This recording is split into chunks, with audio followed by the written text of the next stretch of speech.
Je suis Marie Curie, née le 7 novembre 1867 à Varsovie en Pologne. Mon nom de naissance est Maria Salomea Slodowska. Je suis la cadette d'une famille de 5 enfants. Mon père est enseignant de physique et de mathématiques. Ma mère, quant à elle, est directrice d'un pensionnat de jeunes filles. D'aussi loin que je me souvienne, je suis avide de connaissances, et ce, depuis ma plus tendre enfance. Malheureusement, ma mère décède de la tuberculose quand j'ai seulement 10 ans. Un événement tragique qui renforce ma détermination à poursuivre mes rêves. History, des histoires qui ont marqué l'histoire. En 1891, je pars pour Paris afin de poursuivre mes études à la Sorbonne.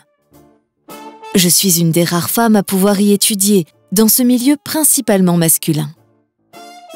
Je rencontre Pierre Curie en 1894, un homme qui partage ma passion pour les sciences.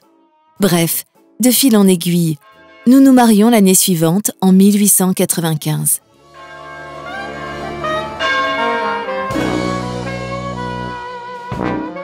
En 1898, Pierre et moi découvrons 2 nouveaux éléments chimiques, le polonium et le radium.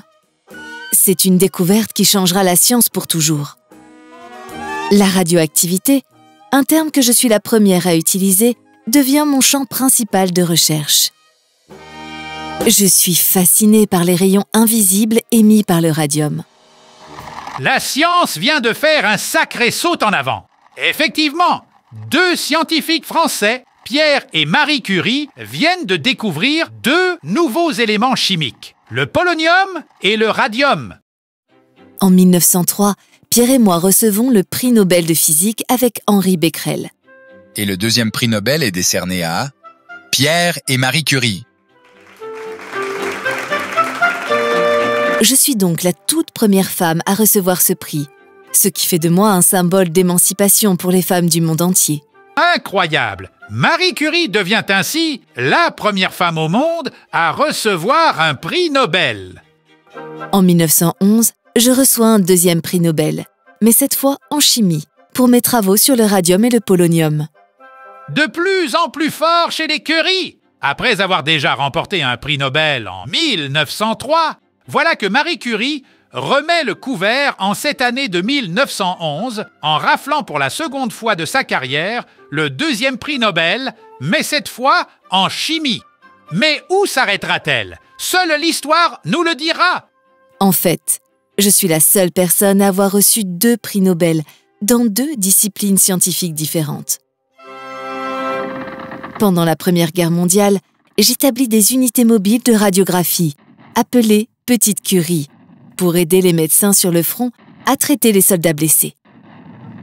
Mon travail a non seulement eu un impact sur la science, mais aussi sur la médecine et la physique-chimie.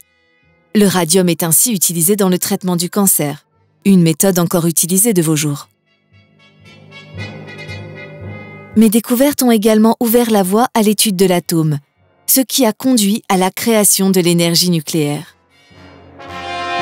Toutefois, les dangers liés à la radioactivité n'étaient pas connus à mon époque. Malheureusement, j'ai fini par payer le prix fort de cette ignorance. C'est ainsi que je décède le 4 juillet 1934, à seulement 66 ans, des suites d'une anémie aplasique causée par une exposition prolongée aux radiations. Mon travail, néanmoins, continue d'avoir un impact sur le monde.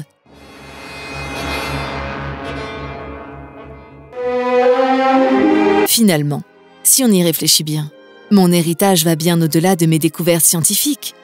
Je suis un symbole de persévérance et de dévouement à la science. J'ai ouvert la voie à de nombreuses femmes dans le domaine des sciences et j'ai montré à tous que la passion et un travail acharné peuvent mener à des découvertes révolutionnaires. En somme, mon histoire n'est pas seulement celle d'une scientifique, mais celle d'une femme qui a su briser les barrières et changer le monde par sa curiosité et sa passion pour la connaissance. Je m'appelle Marie Curie et ma vie n'a eu qu'un seul objectif: chercher et comprendre les mystères de la physique. Ne ratez pas les prochains épisodes de History en vous abonnant dès maintenant. history.fr